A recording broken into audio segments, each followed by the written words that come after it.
Toi whaatala whātul tātua tunu le amtango nei vai an so fau, ai o si mai al whaafonga se whaopoponga o tātua telefau mai Samoa.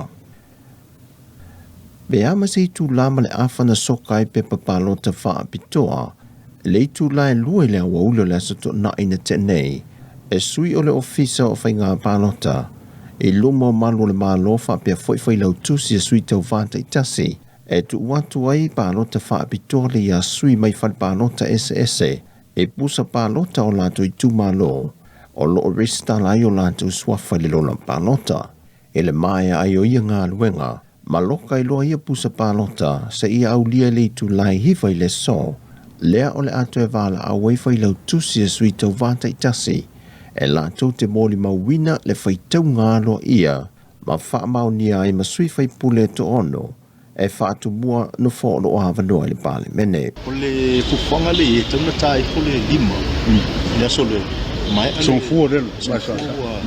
Whanga ia tfo i o le whiunga leo le malo, i seini alo ia ia, i mo le tatu whainga whanata le.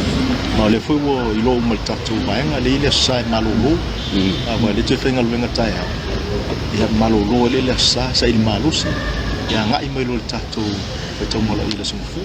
Malo, apute.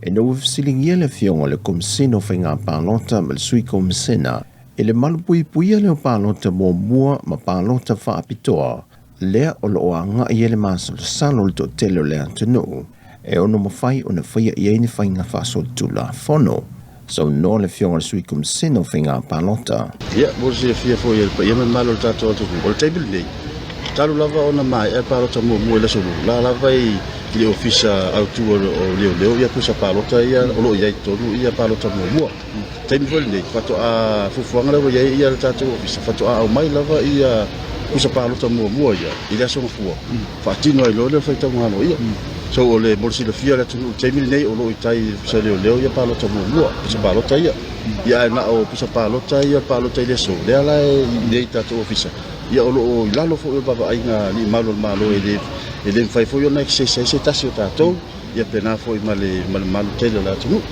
so temi nei o lo amata foi le tiu tia aleo se ia mai o le fai tau ngalo ia fato a ma fai foi le ona tu muli ia le tiu tele aleo lo fatino temi nei Peitai ele mai ai o le whainga balo te lea so whareilente nei, le wailo le tātou tunu uilo na whaai unga, ma le tau unga le leisa iai whainga whiwhilinga o le tātou tunu, i tu maloi o no sasa i li o na sui whaipule i le pāle mene Samoa. E se fulma le lima whiwhitu se lau maliva i lantou e anga waa e te tau o na pālota, e whainga pālota la i te tu maloi o no i le aso whareilente nei. E le aso lusa fulma le wha le aso lulu lea i le pālota mua, e na o le to o lima se lau valu se fulu i lantou na pālota, mai i le afes fumaltasi na restana i te tau o le palota mua. Peitai i le mai ai o le whainga palota le sfarile. E na o le iwa afe tolu se lau fitus fumaltolu i lantou na mawhai o na palota mai iei tu malo e ono. Ai le i whaita wina i palota whaapitoa. Le whato a whaita wina i le tu lai lua le awaulio le so. I lantou na palota mo le vang whaupu whai le JPP, e tolu afe iwa se lau male ono. Au la tona palota mo le vang whau whai o le whātua tui le tua Samoa watasi, e lima fe tot se lau lima se fulma le fitu, ai se lau se fulu, e la tona palota e sui tau vātu to tasi. E le mai ai o le whaitaunga le aloa i e le asone nafi o whainga palota mai tu malo e ono, e whāsui e le whātua tui le tua Samoa watasi o lo aisilia, ma le to lua mai le vang whau pufai e le HRPP. E le itu maloa ana alofi numera lua, e tolu se la wonu se fumalvalu palota na moa e le to whaai ono tile ngafa o le JPP. Lua se lau malima le isi sui le JPP, le vetalenga a pe moe mana tunatu tu au le taulau. Eva se fulu palota na moa e le to wha falitutulu a meti falitutulu o le sui tu to tasi. Ai tolu se lau lima se fulmaliva, palota na mauel telinga lolo mtawama e seta whaalata matai tuli. O le sui fo ilea o le vainga whaupu whai le fast. O le tu malo sanganga wha, e na o le to lua sui ni tau tuli mai tau whao le na fo le tu malo. Le na mauel le whionga tanga loa tele pasi polo o le fast, palota e afe se lau lima se fu mal wha. O le tō whātui sa tui ma se li itasi pātea o le HRPP e fitu se lau lua se funmal fitu pālota nei maua.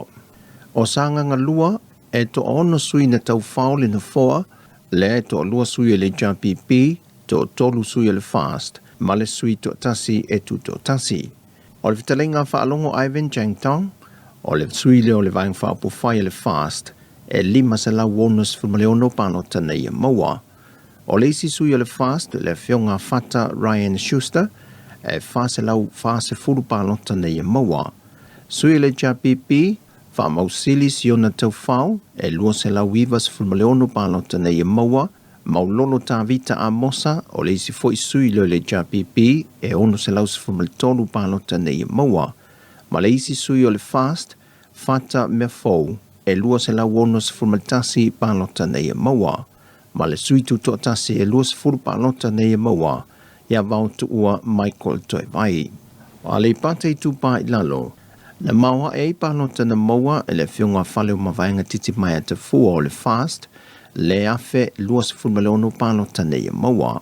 A le sui te maitai o le vainga whau whai le JPP, whanga se li sa poa whiangiai, e lima se lau wiva se furu male pālota nei maua. O whale a lili lua, to tolu sui na tau vai, to lua sui o le fast, ma le sui to tasi le JPP. To whawhui mono la auli talatai no le fast, e se lau ono se fulma lima pālota nei maua. O le to whale lima le whanga ne mia whono tia, o le sui lo le JPP, e tolu se lau fitu se fulma le lua pālota nei maua. Ma le to whama iawa, fui maono tito a safo le fast, e lima se lau tolu se fulma le fitu pālota nei maua.